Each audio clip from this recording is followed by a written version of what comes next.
So this is Daria Tempo Runecraft.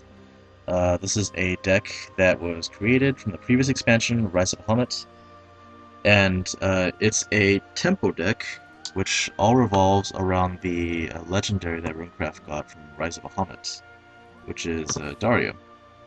So the playstyle of this deck, the best way to describe the playstyle is it's an aggressive deck, but it's not necessarily an aggro deck. So how exactly does that make sense?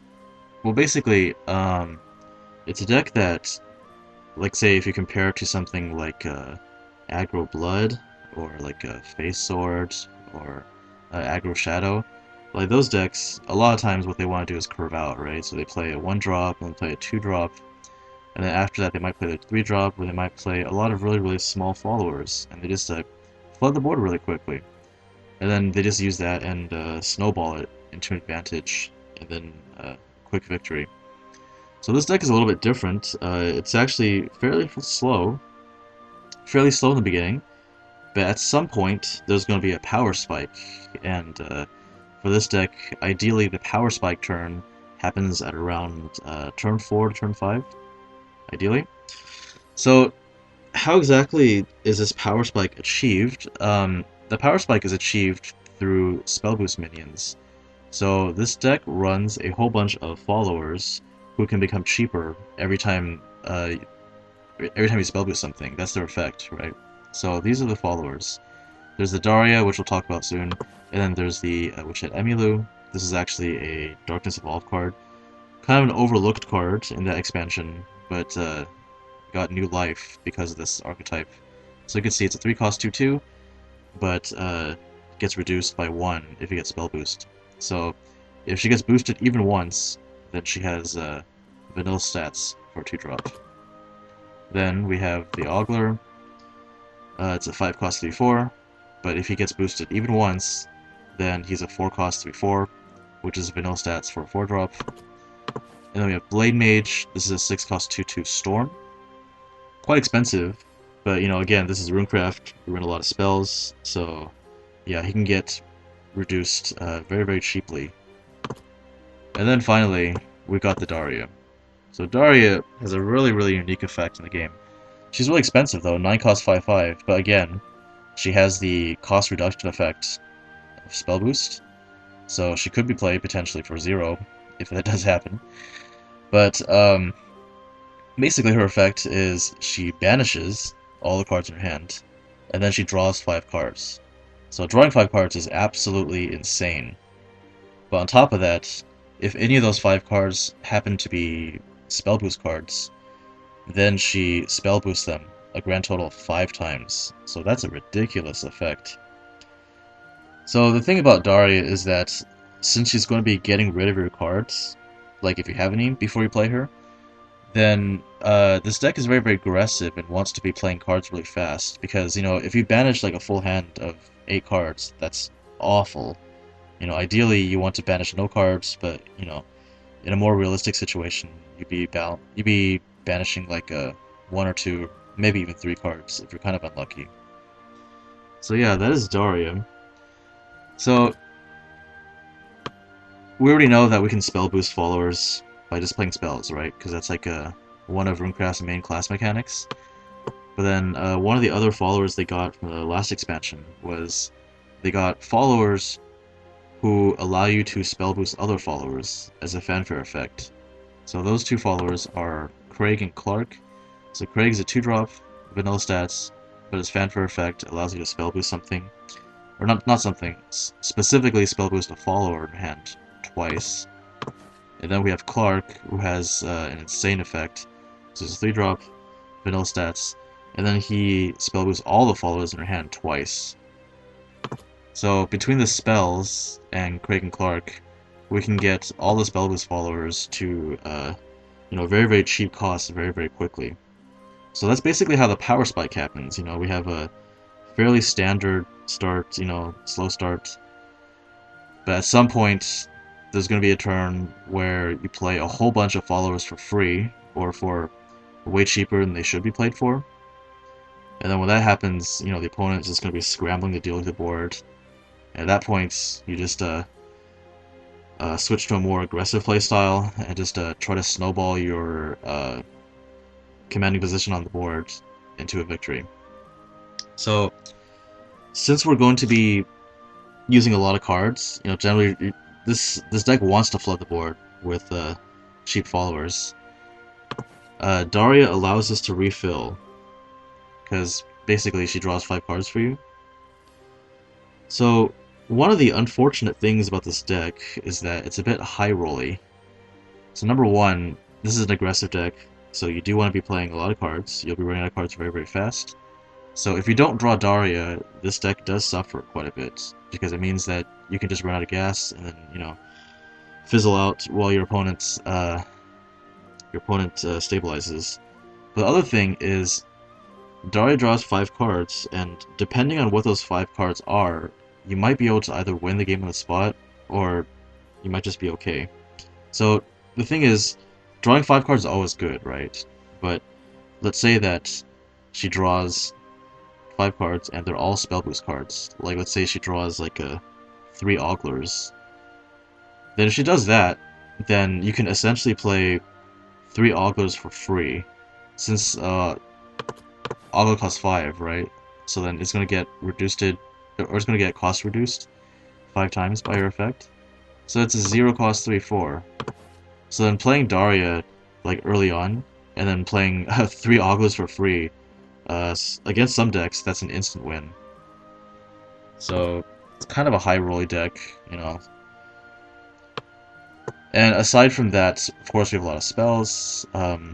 This deck does have the part of the Spellboost rune draw engine. We've got Insight, we've got Magic Missiles. Some variants of this deck run Fate's Hand. I do not run it in this variant, because I do think Fate's Hand has a little bit of anti-synergy with Daria. One of the most infamous combos of this deck is the combo of Time-Worn Mage Levy and Piercing Rune.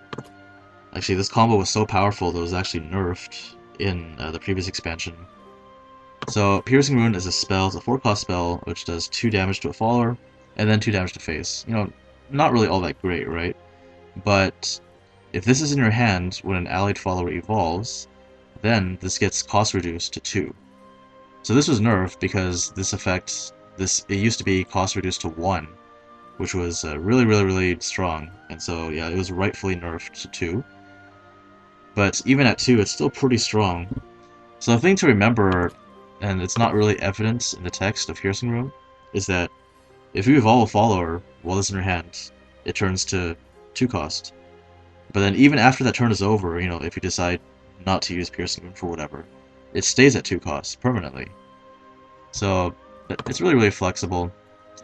So it's one of the best turn 4 plays of this deck. You play Levy, Evolve, Piercing Rune. Basically allows you to deal with almost any board state. So yeah, that's basically the playstyle of this deck. We have a slow start, and then we have a huge power spike at some point. So I guess compared to other decks in the game, it's aggressive, but it's not an aggro deck like Face Sword or Echo Blood. It's actually very, very similar to Stormhaven, because Stormhaven kind of wants to do the same thing, right? Play amulets. Nothing really happens, but at some points the amulets pop, and then a whole bunch of stats pop up on the field. So this deck is very, very similar to that.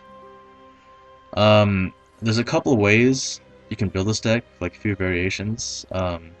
Some people like to build Daria as a burn-heavy deck. So alongside the standard cards, like the Spellboost followers, and Daria, some people do like to run, the neutral spell, Demonic Strike.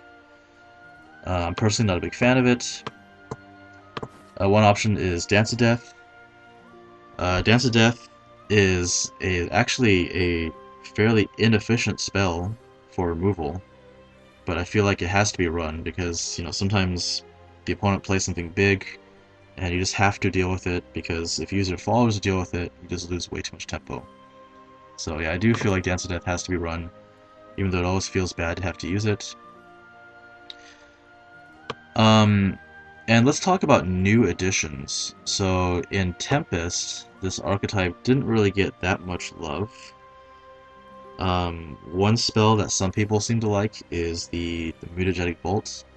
I don't have it in this version of the deck, but basically it's a 6-cost spell, and what it does is it takes all the enemy followers, and then it transforms them into Flame Rats. And then Flame Rats, what they do is they're just 1/1s, and then at the beginning of your opponent's turn, they deal 1 damage to both leaders.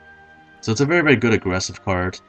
I've experimented with it, and I feel like it's too inconsistent. Like, there are obviously situations where it's amazing, right? But I feel like there are more situations where I would much rather have something else, like a removal spell, like Dance to Death. So, yeah, I don't run it in my deck, but some people do swear by it, so that's something worth considering. The other card that this archetype got was Magic Girl Melvi. So, this is a very, very unique card. It's a 5-cost 4/4, and her fanfare effect makes both players, which is you and your opponent, and you draw until you have 7 cards in the hand. So, but this is potentially an insane card, right? Because if she's the only card in her hand, then you're basically drawing 7 cards. So, even stronger than Daria in some ways. So she's a great addition to the deck. Some people run 2 Melvies, but after experimenting with it, I felt like having 2 Melvies was too bricky, so I've reduced her down to just 1 copy. But anyways, Melvi allows you to refill your hand if you are running low on cards. So you can think of her as just another copy of Daria, except, she doesn't have the spell boost effect. So yeah, in this version of the deck I have, it's kind of like I have 4 copies of Daria.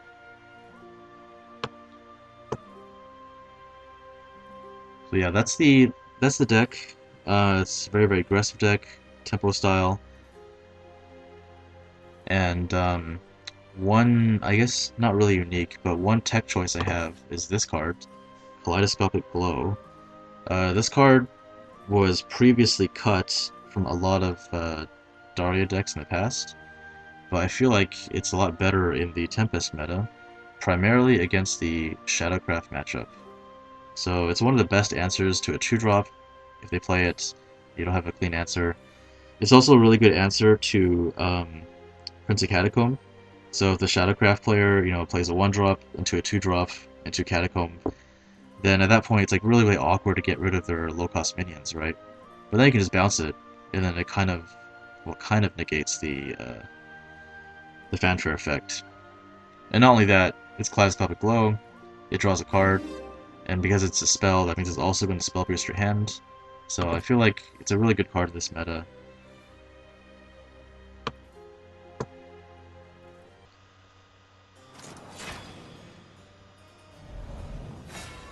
Dragon. This is a bad matchup.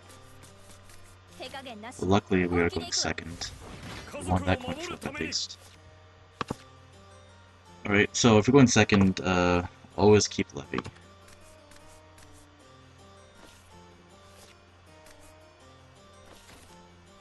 Insight's not bad if we end up picking up a spell boost card.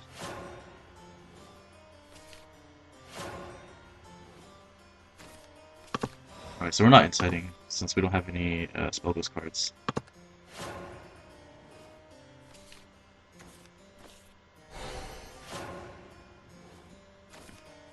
There we go. Can boost that to 3 costs, so I could play the Ogler next turn.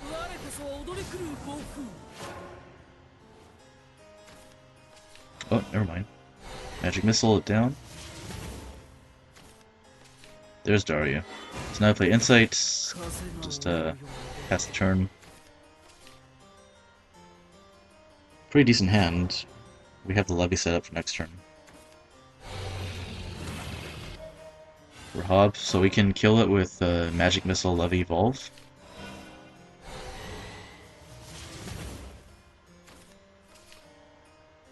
Can't play Daria until turn 6.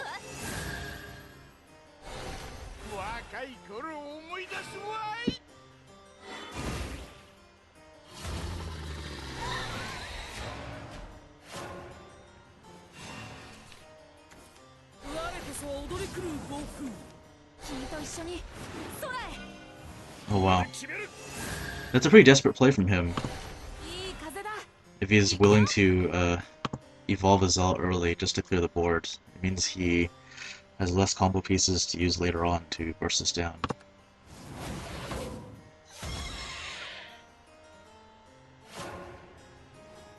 So this turn, we can almost go off, but the play is to... we can clear with the Angelic Snipe and the Crimson Sorcery, and then we should also draw first. Alright, Snipe, Sorcery.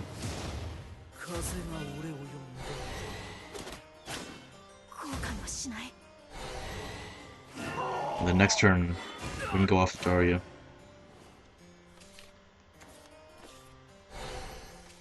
It's kind of bad news, but it could be worse. The best answer for him that turn was to have Sahakil into like Lucifer or Israfil, but he ended up playing Fervor and passing like a floating 2 mana, so that's really good for us. It's a very weak play. So now we go off Daria.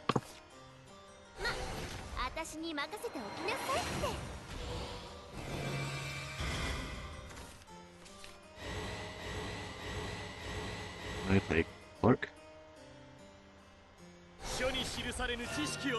Evolve Golem.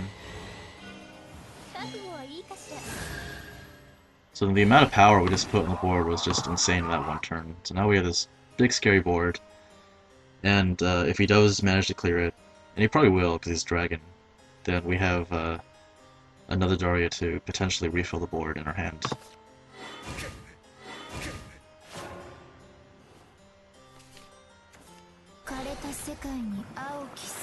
Sybil.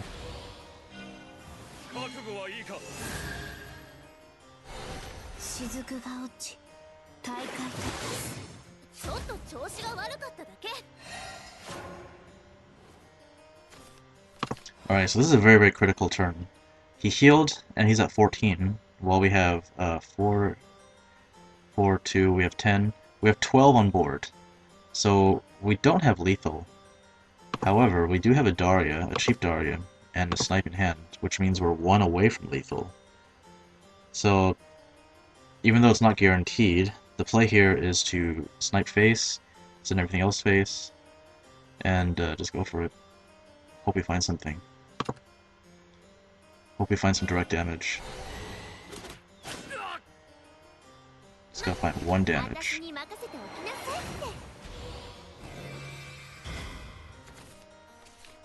Alright, we found 5 damage total.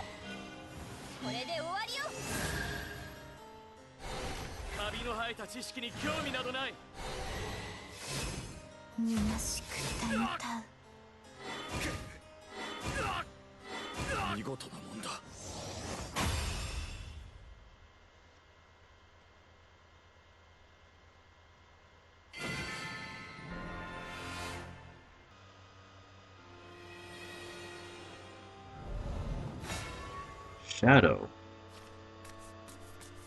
So we want to go first. Oh, that's unfortunate.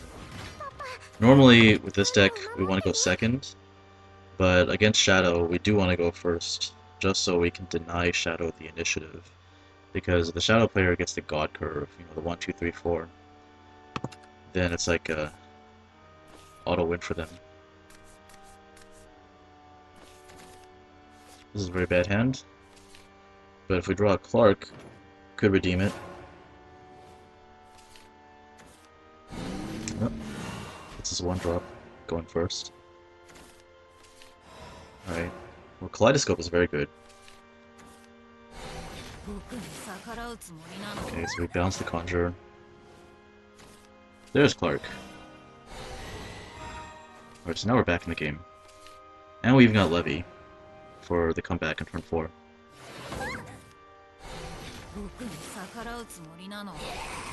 Alright, so we play Skeleton Fighter. Once you see that card, that tells you it's aggro.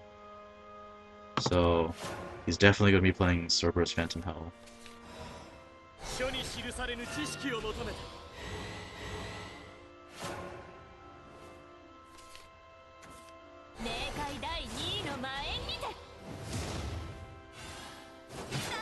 Look at how much damage that is.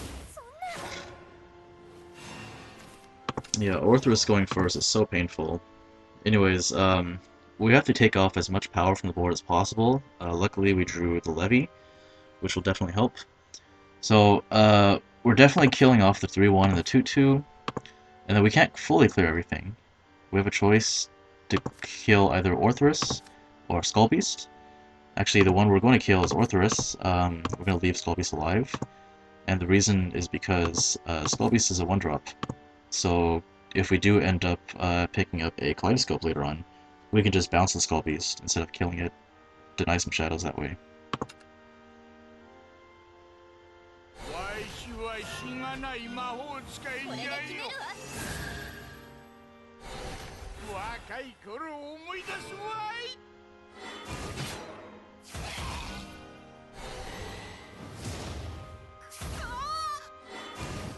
Ogler.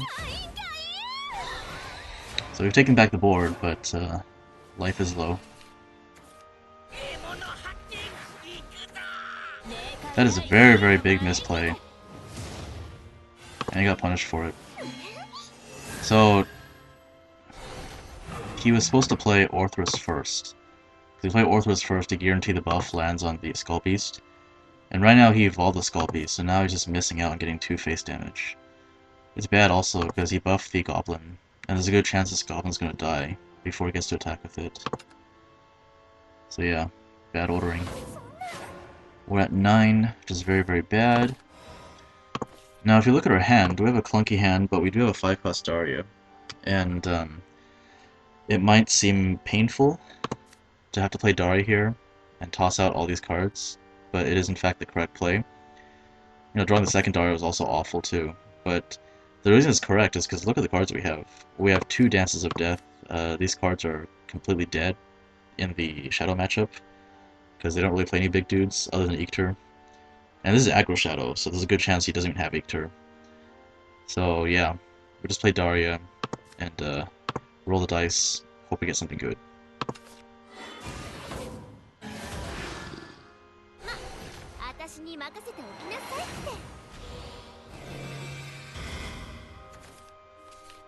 That's pretty good. So we get 2 free minions. So we're going to play those 2, evolve one of them. Probably going to evolve the Emmylou. Clear the board. That also sets up our next turn for the Piercing Rune. Alright, we've taken back the board, but life is low.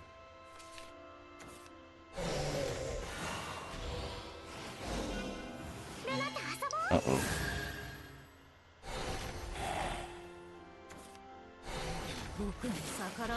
So we can clear off the 3-1.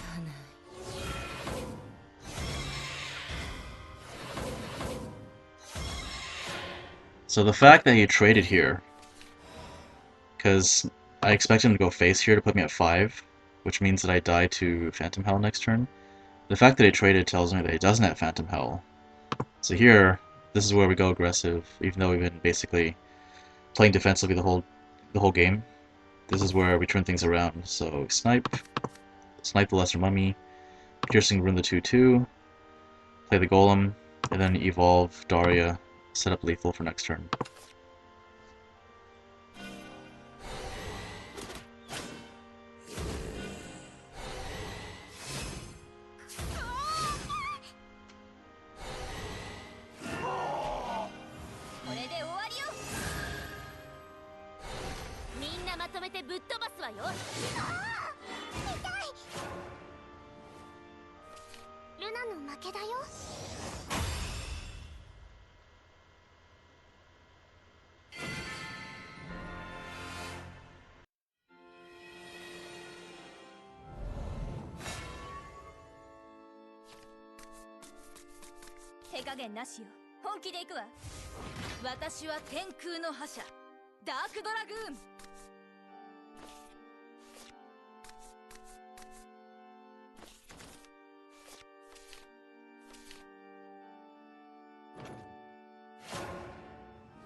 書に記されぬ知識を求めて。なんだなんそんな。君と一緒に空へ。俺が何とかしないと。後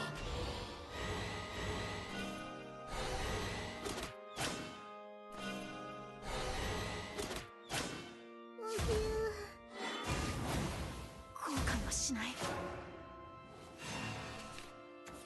私強くならなきゃ。私をこの程度と侮るなよ。大丈夫、一緒なら。迷惑かけてごめん。わしはしがない魔法使いじゃよ。若い頃を思い出すわい。ごめん、少し休むね。ま、私に任せておきなさいって。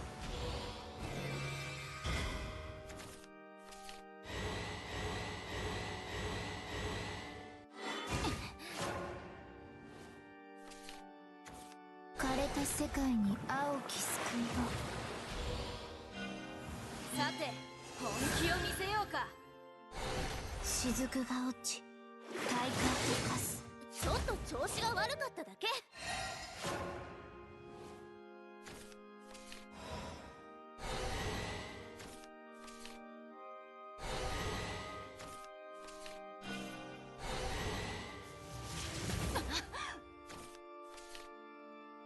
私は貴様らを許容しない。覚悟はいいかしら。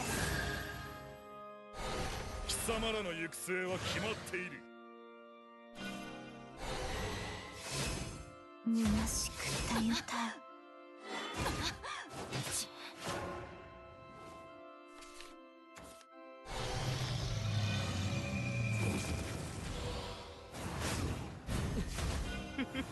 私を怒らせたな。帰還する。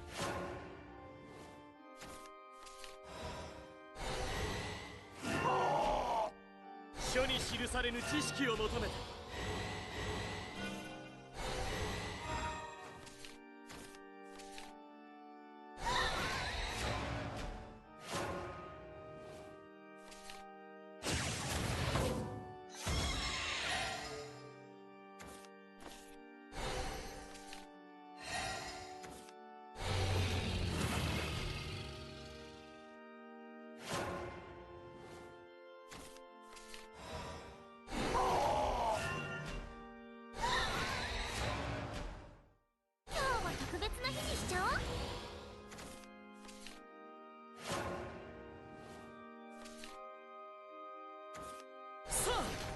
胸に刻むがよい。我こそは軍神踊り狂う暴風ドリームに。そんなダメ。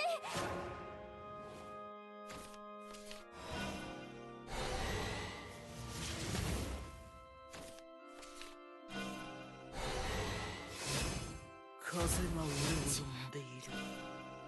俺が何とかしないと。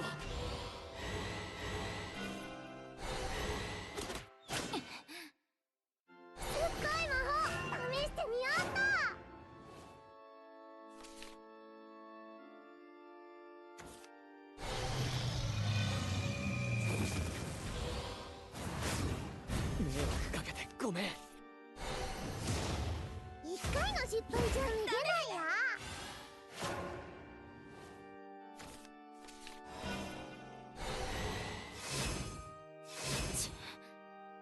私は貴様らを許容しない。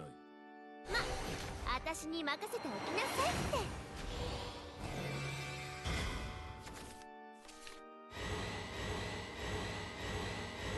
私の負けね。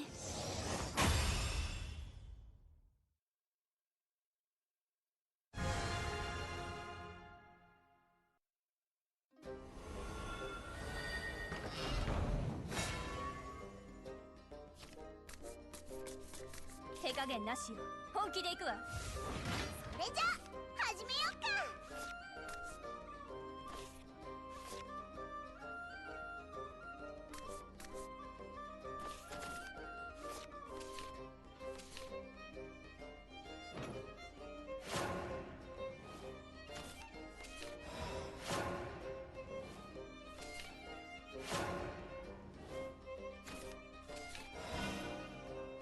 俺がなんとかしないと。こ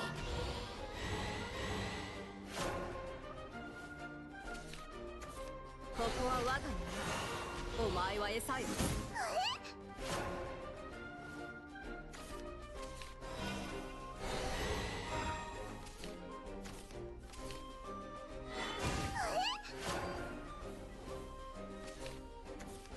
俺は復讐する、この世界にな。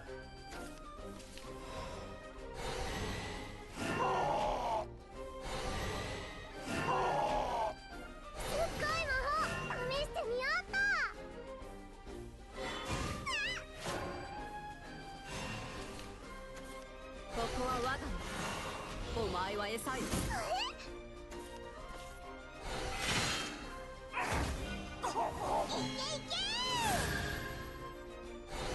貴様の行く末は死だ。迷惑かけてごめん。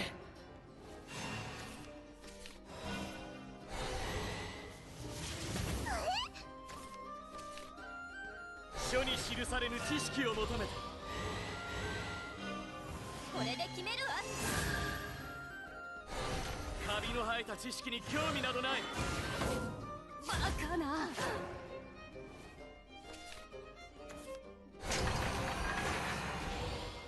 ここは我が庭、お前は餌よ。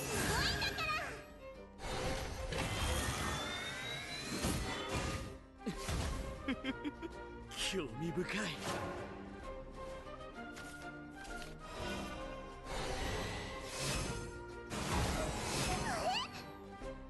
わしはしがない魔法使いじゃよ。若い頃を思い出すわい。バカな。